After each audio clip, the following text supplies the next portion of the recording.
Hello, I'm recording this from my bathroom. So I got to thinking about my buddy Andy. Um, some of y'all don't know it. I came in here to the bathroom because some tears came to my eyes, and I'm too cheap to buy Kleenex, so toilet paper. Andy passed away this last Thursday. He's about 6 years old. This little cat, this little gray tuxedo, fat cat. Like he'd have weighed 35 pounds if we'd have let him.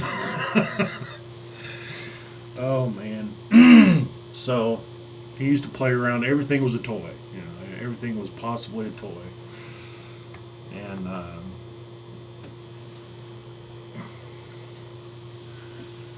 he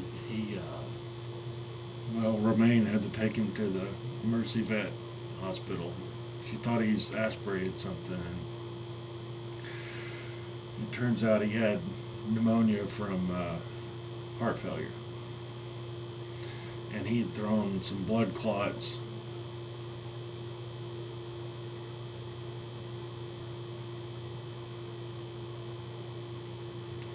And he didn't have the use of his rear legs. So, all of a sudden, like 8 o'clock that morning, he was fine. When we first got him, he gained a lot of weight, and she got in this habit. He got fat in a hurry, and like he couldn't jump up on the counter to get the cat food. So she, Romaine, spoiled and rotten, would pick him up and kiss him. Oh.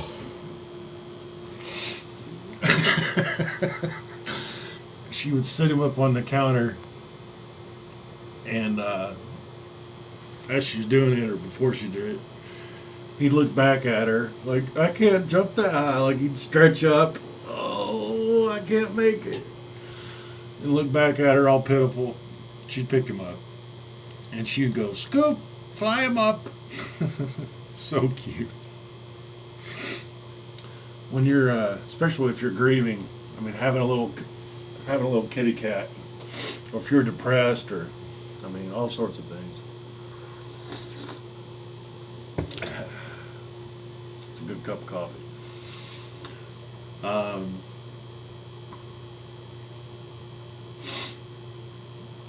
He's just special. But having a nice warm cat that'll sit beside you on the couch if you're not feeling well. Like my dearly departed Bubby I had for 19 years.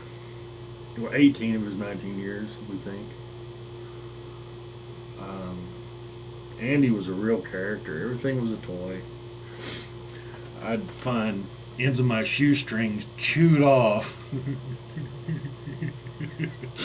Oh man, because it wasn't just enough to batter on the shoestring. He wanted to take it with him somewhere else,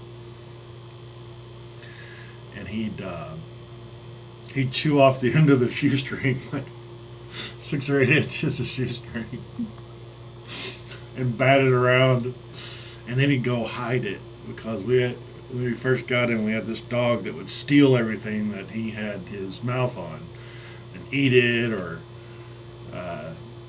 hide it underneath the pillow on the bed. How'd the string get here?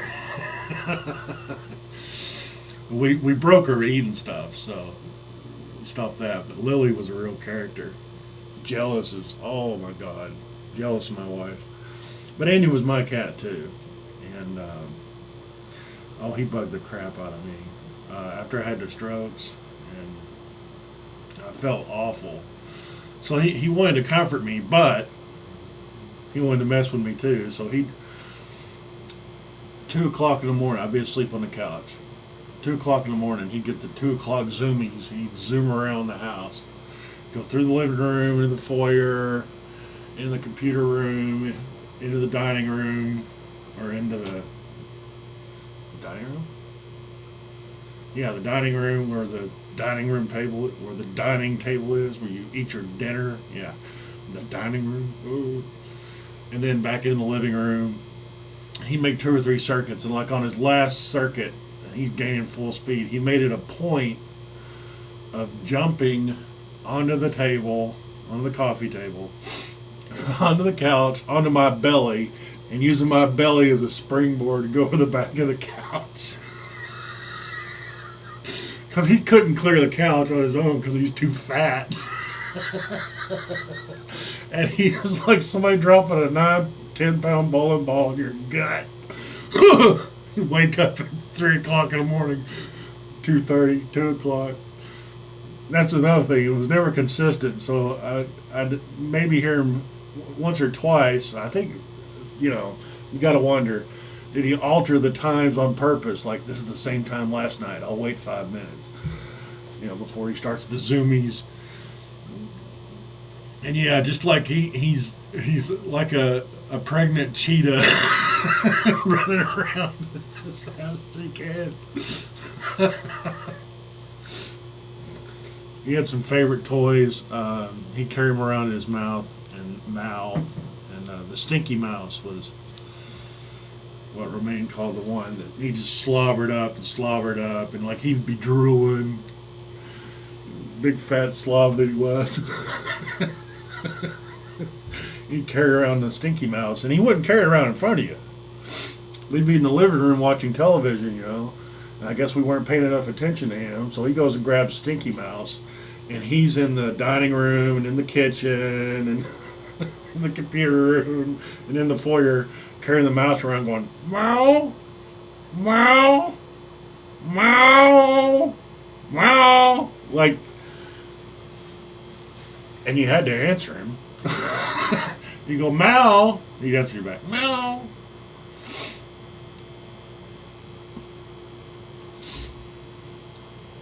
15 minutes later, he'd come in and show mommy the Stinky Mouse, hop up on the couch or on the chair with me or whatever, show us the Stinky Mouse. Sometimes I have a recliner and I had my feet up. Sometimes he'd hop in between my feet, sit the Stinky Mouse down there for a second, look at it, look at me, like, you see? I got Stinky Mouse. And he'd grab it and he'd go running off with it. What a character. But also, he wouldn't get up on the main part of the recliner because he knew that the recliner eats Stinky Mouses. So he'd just get up on the foot, because if he drops it on the thing, it'll go down the hole and he'll sit there and look like, you gonna get that for me? No? Really? You're mean.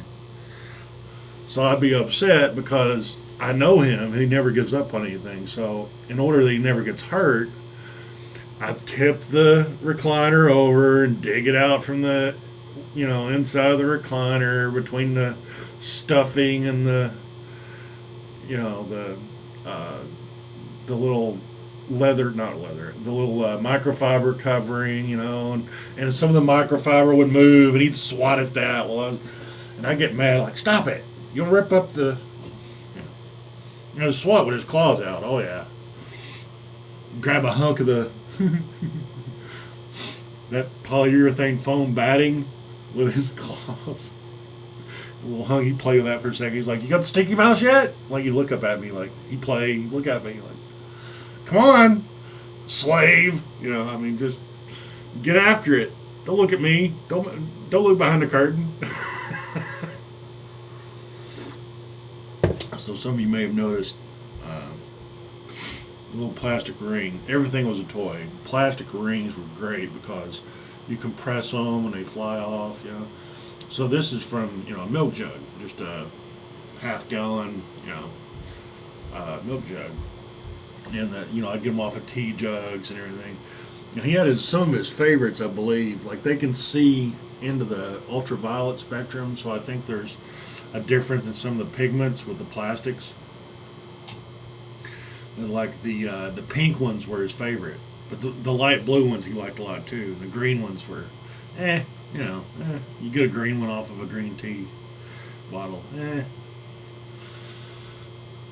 he would play with them forever, and then he would shove them underneath furniture to hide them from the dog. Or he'd slide them underneath doors, like the gap under a door. He'd slide them under. And he wanted them just on the other side, so that when you open the door, he'd run through and he'd throw them all back in the other room. Just utter joy. And he'd be like, sometimes he'd carry one around his mouth. He'd have his tongue. He'd have his tongue sticking through.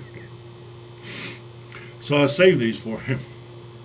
I'm over my little art studio apartment now, not over at the farm, which is same reason why Romaine had to take him to the vets without me.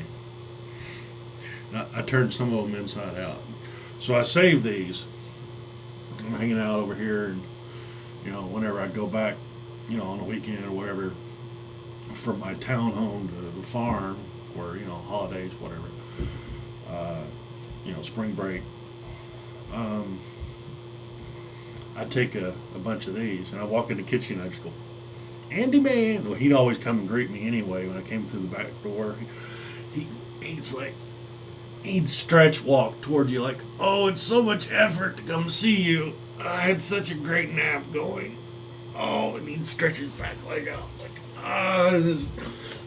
and his belly be hanging. His belly be hanging, not unlike mine. He's stretching. Like, oh, it's going to take me a minute. Oh, I'll get there. Oh, and he'd come over, and sometimes he'd hit me on the toe of the shoe and look up at me, and sometimes he'd crawl up my leg and reach like, pick me up, please. So I'd pick him up. And you give him kisses and smush his little ears, and he just loved it. He pushes, you kiss him on the nose, and he'd push his forehead up against your mouth, like, kiss me on the forehead. Let me scent mark you. He'd rub you, do the scent mark thing on the sides. Yeah. And I'd reach in my pocket, I'd have a bunch of these, and I'd hold him, like, just a little tighter. He's like, look at what I got, I got a bunch of rings. And I'd throw him on the floor, and then I'd let him go. He'd jump out, and just jump in the middle of him with all 4 feet, and his tail corkscrewing on the way down. Just like a little boy, just a bad little boy.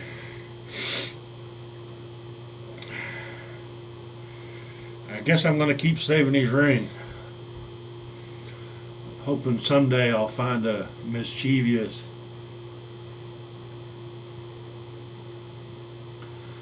fun, wonderful little soul in a fursuit, a little fat cat's body, a naughty little boy. He's awesome. On Super Bowl Sunday, I'd like to make it Super Memorial Day, where, on the other half of the year, Memorial Day kicks off the summer. Let's celebrate like the middle of winter. For those of you that don't watch the Super Bowl or just watched for the commercials, I used to tape it. I didn't care who was playing. I'd tape it. I have VHS tape of the Super Bowl, and it's not because I wanted to watch the Super Bowl. It's because the commercials were awesome. It was back in the day when they first made the first $2 million commercial, like 1998. Yeah, back in the day. I'm so damn old. What is it, Super Bowl 97 yet? What are we on this time? So,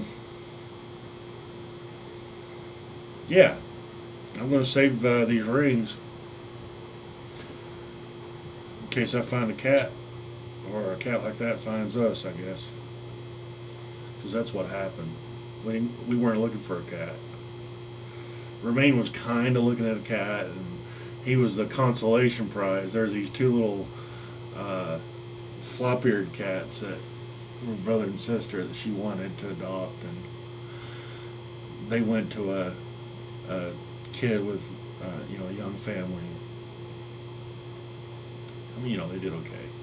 The ragdoll cat, Well, Andy had a little bit of the rag doll in him, no doubt, because he reminds me a lot of the rag doll cat we used to have that we named Derp because he was raised in a goat barn, and the first noises he made weren't meows. He was imitating the sounds the baby goats made. He was going beep beep beep derp derp derp deep deep beep derp derp derp derp derp. These little bleats that baby goats make, similar to, very very similar, almost exactly the same as the little bleats that baby fawns make. Little baby deer. Yep, yep, yep, yep, yep, yep, yep, yep, derp, derp, derp, derp, derp, derp. So he wouldn't meow. He wouldn't go meow. He'd go derp. And he had a mad spot on his belly. Like he was orange and white, cream. What do they call it? Peaches and cream cat. And he had a white belly and white down to like his elbows. But he had one little orange spot. It looked like the outline of, I don't know, if Georgia and South Carolina became one state. I don't know. And I called that his mad spot. Because you could rub his belly and he was fine. But if you touch that mad spot, it's just a different color. I mean, it's not like there's a tender spot there or something. It's just on his right side. Be the upper left or upper right quadrant of his abdomen.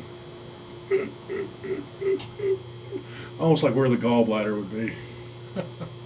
The liver lobe hanging down. Maybe that's what it was an outline of, his liver and gallbladder. Maybe that's it. Maybe he had a tender liver from eating all the fats. When you touch his mad spot, he'd get angry. And he'd grab a hold of your finger, bite your hand. Stop that. Fantastic cat. Well, Andy had some of that in him too. Like you could pull on Andy's tail and he'd be like, why are you doing that? What are you doing? But then like a switch would get flipped and he'd go. He once was beating me on the head with a stick. I have a picture of it. I'd throw a stick to him on the couch and he'd run along it. He wouldn't run across the room, just the end of the couch.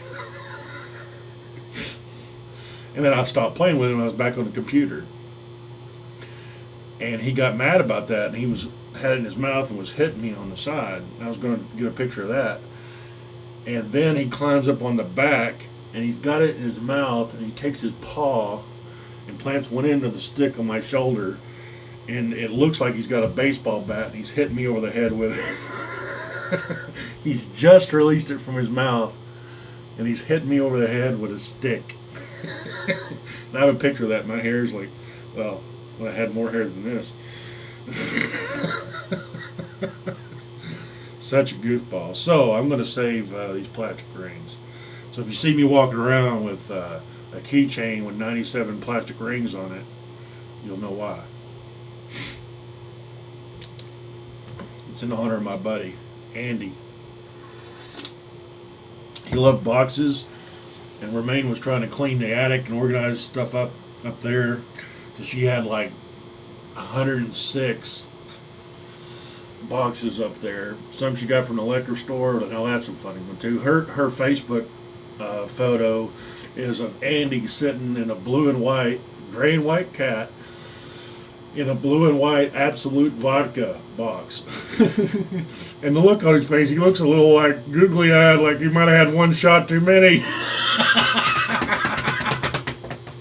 It's a fantastic picture. And there were tons of moments like that with him. We managed to catch a few on camera. Thank God we did. He was so magnificent and unique. I don't know. There's never going to be a replacement for this guy, all right? For this little fella. But there are plenty of needy souls out there that are in cat and dog, bird form, for that matter. Horses that need adopting and need love and have love to give. And you'll find if you adopt an animal they will adopt you back and maybe do way more for you than you ever could do for them.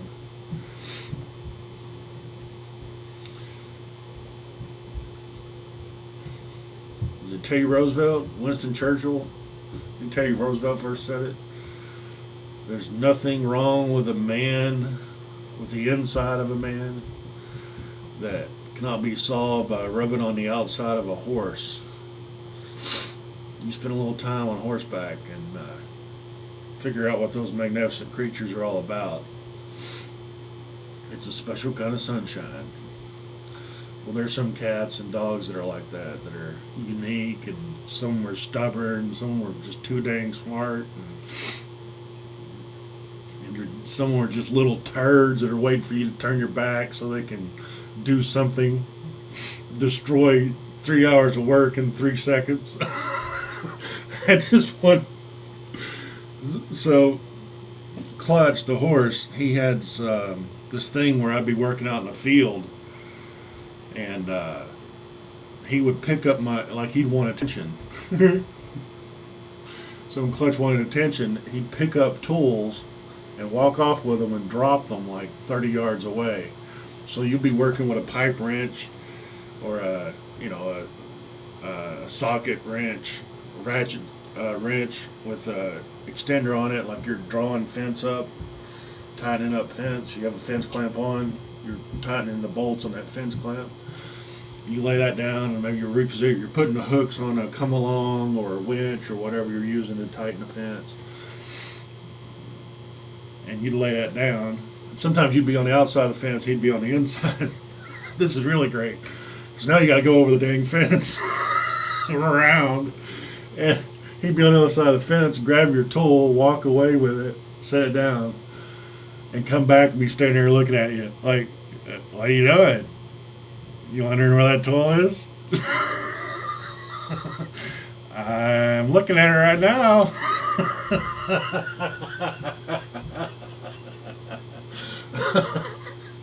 Well, Andy was like that with pens. So I started walking around with 15 pens in my pocket, and a couple of paintbrushes for that matter. Because if you set a pen down, like I had an olive can, one of those little ones, with some nuts and bolts in the bottom for weight, just random hardware for weight in the bottom. Actually it's almost all nuts. Should have used a nut can, right?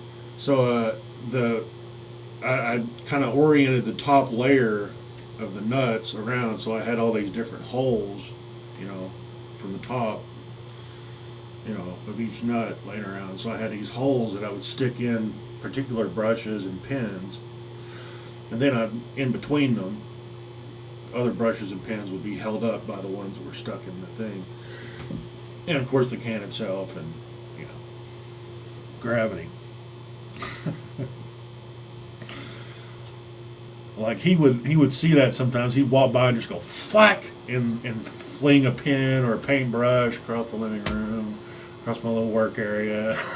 He's like, ah! Fortunately, I early on got in the habit of always wiping a brush out before sticking it back in. Some people say, I'm just going to have that in there for a minute while I work with this color or this different brush in the same color. And you're like, it'll just be there for 5 minutes, and then the phone rings, or you have to go to the bathroom, or oh man, I should eat something today. I've been working on this painting for 10 hours.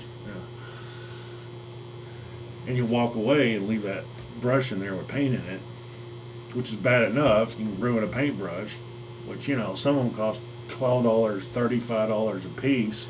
Some of the nice fan brushes that are 2 inches wide. Ooh. Oh man, you guard those with gold gloves, man. $48 for a brush. Are you high? I mean, and here comes Andy, and he loved those expensive fan brushes. He'd give that thing a high five at a full trot.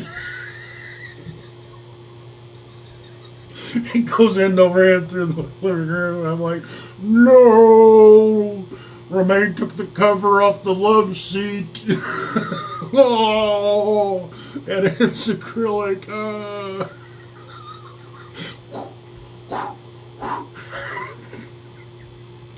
I dive across the room, grab the brush. I had wiped it out. There was still some paint in the brush. So if it had hit, oh, I'd be dead. No one would be telling this story. On her silk-covered, down-filled love seat. Woo! Oh, she'd have tortured me to death for a week. She'd be like, "Oh, it's okay. I can cover that up."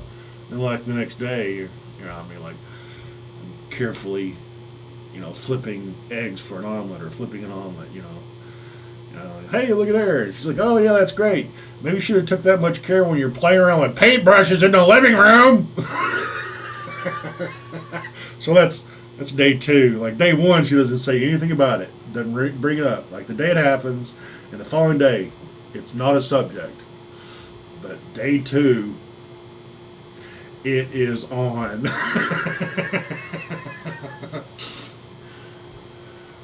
Oh, what a cat. What a person in a fursuit. So, the attic with all the 106 boxes in it, Romaine nicknamed it Andyland. Because he would go up there, and the dog didn't like those stairs, so she would never go up the stairs into the attic are steep. It's a finished attic. It's got great storage space and all. We're going to be selling the farm soon, by the way. So I think $289,000 is the asking price. 12 acres. Yeah, old farmhouse. A couple of outbuildings that need a lot of TLC. Maybe one of them should be knocked down. But anyway, lots of fenced pasture. So. And good hunting.